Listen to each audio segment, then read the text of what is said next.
If you ever seen the no internet access message despite being connected to Wi-Fi, or websites just won't even load even though your connection shows as active, TCP/IP corruption might be the culprit. In this video, I will show you how to fix TCP/IP corruption in Windows 11 using the network command shell, also known as the netsh command. This can help to resolve some network issues. First, we need to open command prompt or the terminal as administrator. Click Start, type CMD, then right-click command prompt and select Run as Administrator.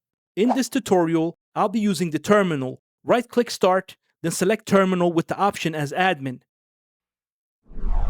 Click Yes when the User Account Control prompt appears to grant administrator permissions. Now we'll reset the TCP/IP stack. Type this command or copy and paste from the video description below. netsh int ip reset, then press Enter. Windows will now reset the TCP/IP stack to its original state. You will see a confirmation message that says, Resetting, OK. Next, let's reset the Winsock catalog.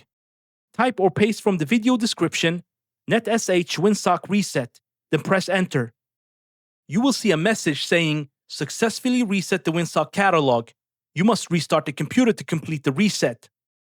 These commands reset your network configuration back to its defaults, which often fixes corruption or misconfiguration. Close the terminal and restart your PC for the changes to take effect. To restart, click the power button, and select Restart. After your PC restarts, your TCP/IP stack will be completely reset and many network issues should be resolved.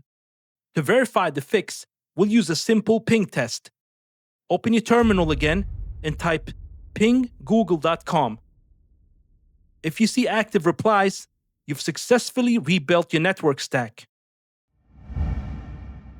It's a small technical win, but it's the best way to know your connection is stable again. That's how you fix TCP/IP corruption in Windows 11 using netsh commands. Thanks for watching. If this helped, consider subscribing for more reachable tech tips. See you in the next one.